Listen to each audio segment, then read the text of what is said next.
धीरे धीरे ठाकुर जी बड़े होने लगे। 3 महीना के है गए लाल जी, और जैसे 3 महीना के भये तो पहली बार ठाकुर जी ने करवट बदली। करवट बदलने पर यशोदा मैया ने करवट उत्सव मनाया कि आज मेरे लाला ने करवट पटली है। अब तो पूरे ब्रजमंडल में उत्सव मनने लगा, हमारे लाला ने करवट ली है। सब लोग यशोदा मैया के पास आकर के बधाई देने लगे। को गोद में लेनो चाहे, इन सबन से दूर कहीं ले जाके लाला को सुबाए आऊं। इतने में नंद भवन के पीछे बैलगाड़ियां खड़ी थी, उनमें ऊपर मटकों में दूध दही घी आदि सामग्री रखी थी। मैया ने बोली ये स्थान ठीक है, कमरान में तो इतने ब्रजवासी भरे भये हैं। तो मैया ने वह बैलगाड़ी के नीचे एक कपड़ा बांधो, झूला बना दियो और वह झूला में ठाकुर जी को पौड़ा दियो, सुलाई दियो। थोड़ी देर मैया वहीं झुलाती रही। जैसे ही लाला सो गए सो मैया भीतर आके उत्सव मनाने लगी। इतने में ही मामा कंस के द्वारा भेजो गयो सक्तासुर नाम को एक दैत्य आयो।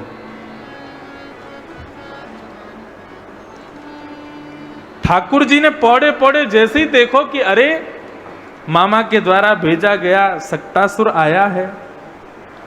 ठाकुर जी ने लेटे लेटे वहीं पलना में ही वो जो कपड़ा को पलना होगा वही में से अपनो एक पाम लंबो कियो। जैसे ही टक्कर के मारो बैलगाड़ी पलट गई और सक्तासुर को वध है गयो। जोर की आवाज हुई, मटकों के फूटने की। सब ब्रजवासी दौड़े, अरे भैया कहाँ भयो, कहाँ भयो। पीछे जाकर के देखो तो सारे मटका फूटे भये हैं, दूध घी दही सब फैलो भयो है। और उन सब के बीच में नन्हे से नंद नंदन करवट बदल रहे हैं। यशोदा मैया ने गोद में उठायो। इतनी बड़ी बैलगाड़ी कैसे पलट गई। इतने में छोटे छोटे बालक आए, आकर के बोले मैया हम बताएं कैसे पलटी। बोले बता। बोले मैया तुम्हारो जो ये लाला है ना, बोले हाँ, तुम्हारे यहाँ नेक्स से लाला ने अपनो पाम लंबो कियो और लंबो करके या बैलगाड़ी में मार दियो। वहां से बैलगाड़ी पलट गई और ये सब मटका फूट गए।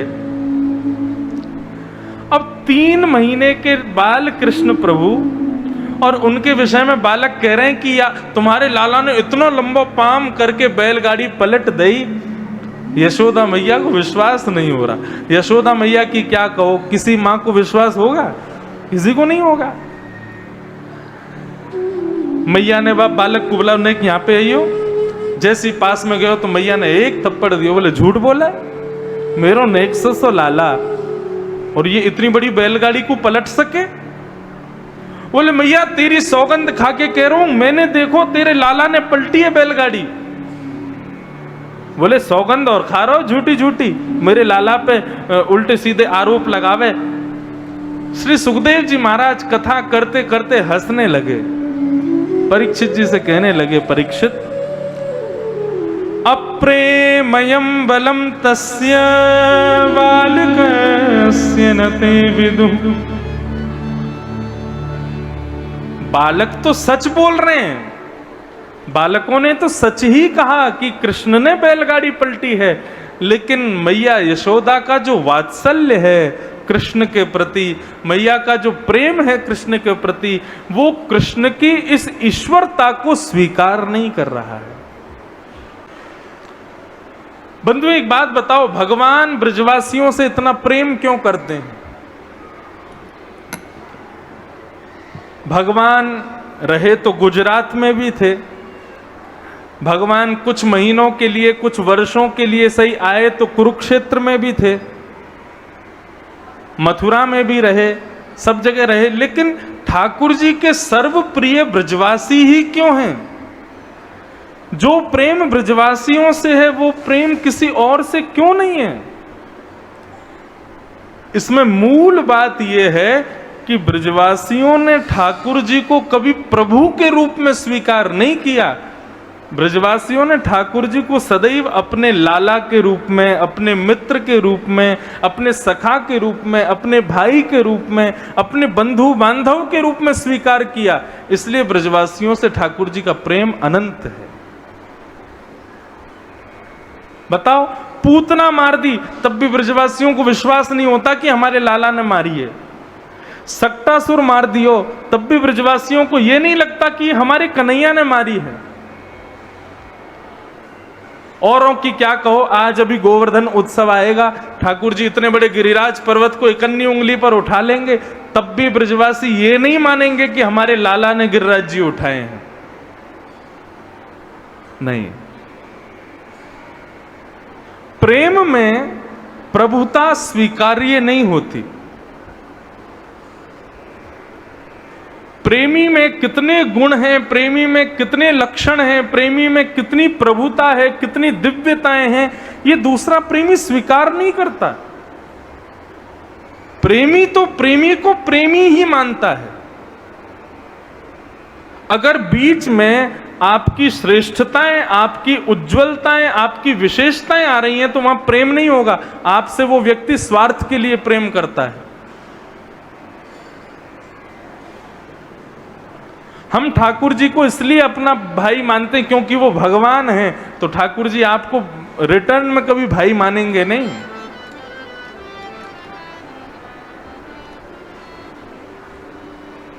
प्रभुता स्वीकार नहीं की ब्रजवासियों ने, इसलिए ठाकुर जी को ब्रजवासी बहुत प्रिय हैं। भगवान धीरे धीरे अब 1 वर्ष के हो गए। जैसे ही 1 वर्ष के हुए, अब तो महाराज ठाकुर जी घुटमुन घुटमुन चलते हैं, पैरों में पायल पहनते हैं और धीरे धीरे खंबा पकड़ करके खड़े होते हैं। मैया ताल बजाती और ठाकुर जी नृत्य करते हैं। इस दर्शन को करने के लिए गोपियां अटारियों से झांक करके देखती हैं। नन्हे से कन्हैया पैरों में छोटी छोटी पायल पहनी है और मैया ताल बजाती है। उस ताल को सुनकर के नन्हे से कन्हैया खंभ पकड़ करके खड़े होते हैं और नृत्य करने लग जाते हैं। इस रूप का वर्णन श्री सूरदास जी महाराज करते हैं। बहुत सुंदर भाव है। सब लोग मेरे साथ में गाइएगा।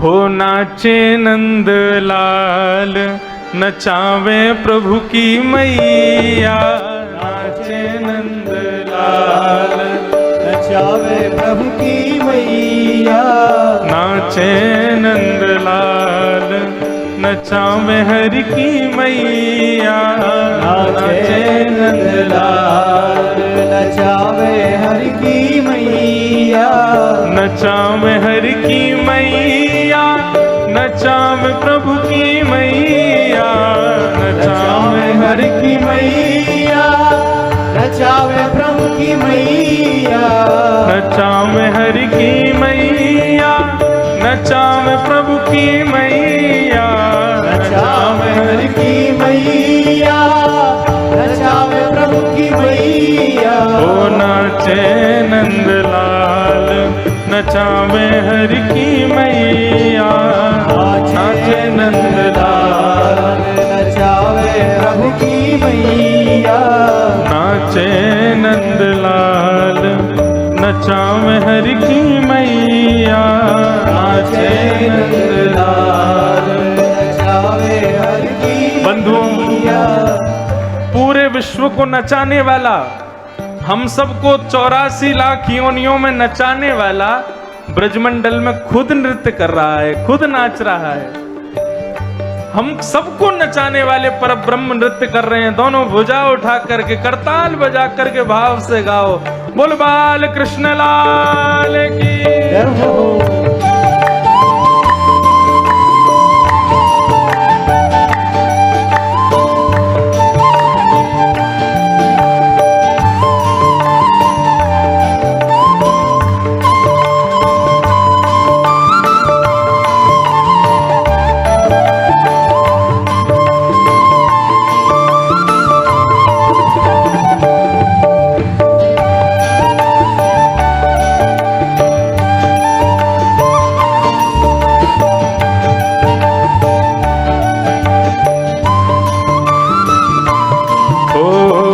रुनक झुनक पग नूपुर बाजे, रुनक झुनक पग नूपुर बाजे, रुनक झुनक पग नूपुर बाजे, रुनक झुनक नूपुर बाजे, ओ ठुमक ठुमक पग धरे रे कन्हैया, ठुमक ठुमक पग धरे कन्हैया। ओ नाचे नंद लाल, नचावे हर की मैया, नाचे